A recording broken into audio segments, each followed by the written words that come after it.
Hey, Shalom, Shalom. First off, I'd like to say, call Allah, Yahweh, Bahashim, Yahweh Shai, Bahashim, Rakah Kadash. I'd like to give double honors to the apostles and elders of Great Millstone who taught me the truth. Also would like to say peace, blessings, and salutations to the hopeful elect, the Akim, that's pushing his word in all sincerity and faith throughout the four corners of the earth. For the Akwat, the sisters who watch and believe, Shalom to you as well. Shalom to the new fruit, the new believers, the new viewers coming into this truth. Just back with another lesson. And we always go into the primary characters in the Most High's movie is Jacob and Esau, which we know Jacob, his name was changed to Israel when he wrestled with the angel. That represents the 12 tribes of the nation of Israel, which would be you so-called Negroes, Latinos, and Native Americans spread throughout the four corners of the earth, but mainly here in Babylon, the Great America today. All right. And we know that the Edomites, which their patriarch is Esau, all right, that represent a majority of so-called self-proclaimed white people today. So those have been the two primary characters from the beginning. And then, of course, all of the other nations, they're more insignificant nations. But the point being made, the reason why there's enmity and there's been that tension between the nation of Israel and between Esau, the Edomites, it all goes back to the womb, okay? Because Jacob, he supplanted Esau to get the birthright, all right? To get the blessing, which both sons, Jacob and Esau, the sons of Isaac, they were both given a blessing. But the thing is that we're living in Esau's blessing right now.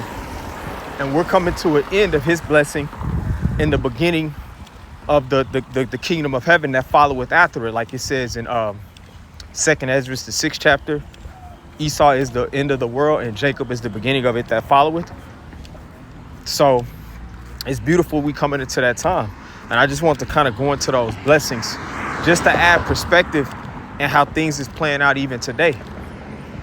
So I'm gonna just start out here in Genesis 27, and I'll start at verse 38. The whole Genesis, the 27th chapter, is a beautiful verse, but I'm gonna start at verse 38. It says, and Esau said unto his father, talking about Isaac, the father of Jacob and Esau, all right? It says, and Esau said unto his father, hast thou but one blessing? My father, bless me, even me also, O my father. And Esau lifted up his voice and wept. And Isaac his father answered and said unto him, thy dwelling shall be the fatness of the earth, and of the dew of heaven from above. And by thy sword thou shalt live, and shalt serve thy brother. And it shall come to pass when thou shalt have the dominion, that thou shalt break his yoke from off thy neck. And Esau hated Jacob because of the blessing wherewith his father blessed him. And Esau said in his heart, the days of mourning for my father at hand, then will I slay my brother Jacob. So the spirit of violence, the spirit of murder, okay, just the spirit of war has always been in the heart of Esau, you know, since that time where he didn't get the blessing, to where, you know, Isaac gave the blessing concerning the kingdom of heaven, and everything, you know, within that went to Jacob. All right. So that explains that enmity unto this day between Jacob and Esau. Okay. And then when you go up earlier, I think it talks about in verse 39. Well, I skipped it. It says, and Isaac his father answered him and said, behold, thy dwelling shall be the fatness of the earth and of the dew of heaven from above. So doesn't that fit Esau, Edom? They have the fatness of the earth right now. All right. Not only do they control, you know, the northwestern hemisphere, you know, everything here in Babylon, the Great America, but they've established a hegemon power structure to where they have dominion, military bases, and embassies in all of these other territories and regions throughout the earth. Okay. But the point I wanted to get was in verse 40, it says, and by thy sword thou shalt live. So that's how Esau has been able to maintain his influence and his dominance throughout the earth through the sword, which the modern day sword represents the gun or any weapon of war. You know, we know today's military and modern warfare, they have the thermonuclear missiles, fighter jets, okay, they have drones, okay, they have tanks, just all of these different things, okay, that represent the sword, you know, a mechanism to be able to kill. So that's Esau's blessing, all right? And he's flourishing in that blessing right now, man. And just to kind of expound more on that, I'm gonna get Psalms 55 and 20. It says, he had put forth his hands against such as be at peace with him. He had broken his covenant. All right. And that explains Esau, Edom to the T. Because even when they came over here to the Americas, you know, our brethren, the tribe of Gad was over here, the so-called North American Indians. All right. And they came under the banner, the false banner of peace. All right. And they broke every treaty that they made with our brethren, the Gadites, the so-called North American Indians, okay? Verse 21, it says, the words of his mouth were smoother than butter. So that's the MO of Esau, Edom. All right, they wear suits and ties. You know, they always want to come under the guise that they're being diplomatic amongst these nations. But if whatever Esau is saying, if that doesn't work, then they enforce their policy and their philosophy through the sword, through war. It says the words of his mouth were smoother than butter, but war was in his heart. So war has always been the historical legacy of these Edomites, man. Esau, Edom. War, violence, murder. That's their mode of operandi. It says he had put forth his hands, Salaki, verse 21 again. The words of his mouth were smoother than butter, but war was in his heart. His words were softer than oil, yet were they drawn swords. So basically, you can't believe anything that these damn devils say. Because even when Trump supposedly was supposed to be in negotiation talks with Iran, that's the same night that, you know, they began striking Iran. All right. So you can't trust anything that these devils say. You can't trust any treaty, peace treaty that they try to make against you, because ultimately their whole mindset is a war. All right. To try to dominate you with the sword. All right. Men, women, children, you know, they're not sparing none. That's the mindset of Esau, Edom, man. All right. He constantly has a spirit of war in his heart. All right. But especially when it relates to you Israelites, you so-called Negroes, Latinos, and Native Americans, because that enmity, that was sown from the womb. You know, when Esau, he got supplanted out of his birthright, which it was all spiritual, that, you know, Jacob ended up getting the blessing, the birthright. All right. Even though technically Esau, he was the eldest son, but it was set up in the spirit for Jacob to get the birthright, to get the ultimate blessing. All right. So that's why ultimately Esau, Edom, even unto this day, they're big mad. They just have a natural hatred towards you Israelites, man. And that's never going to change.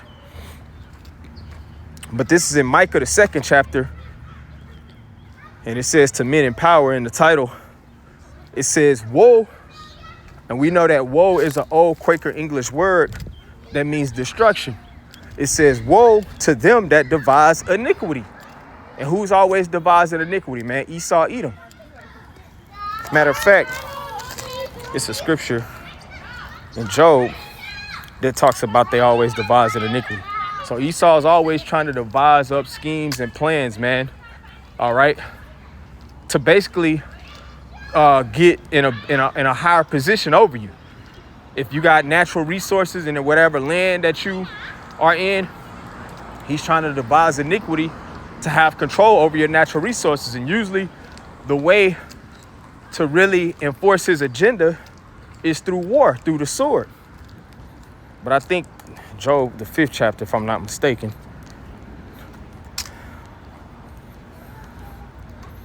Matter of fact, I'll come back to this scripture if the Spirit allow.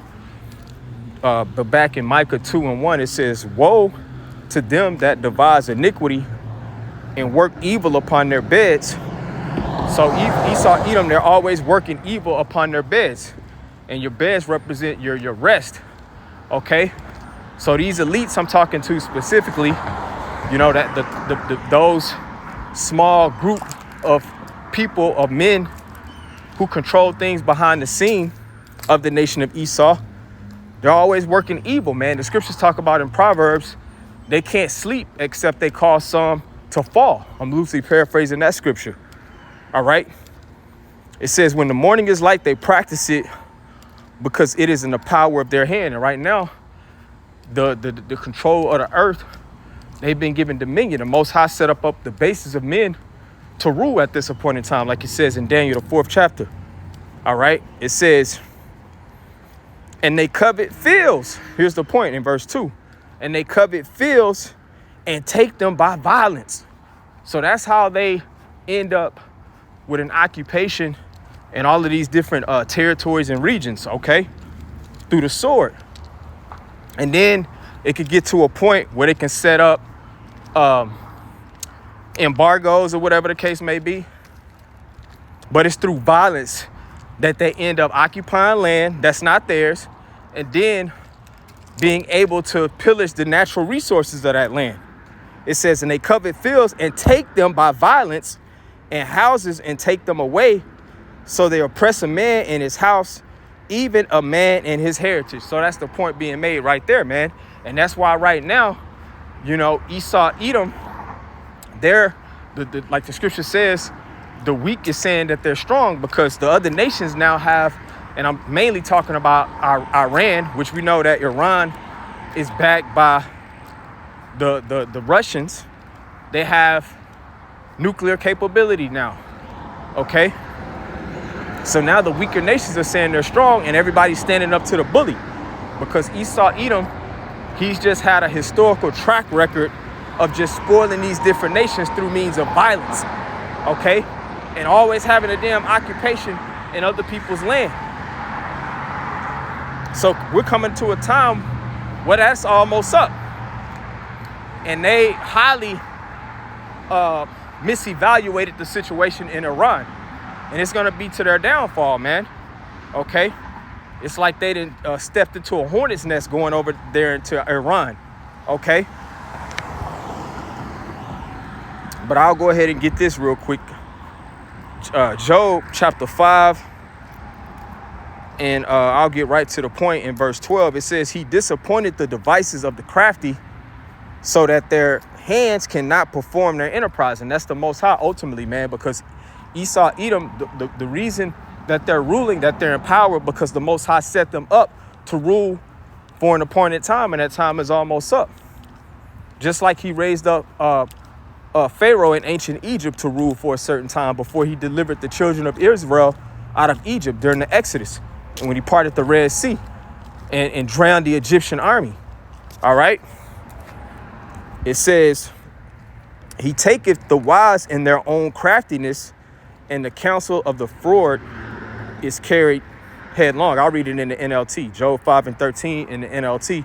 It says, he traps the wise in their own cleverness, so their cunning schemes are thwarted.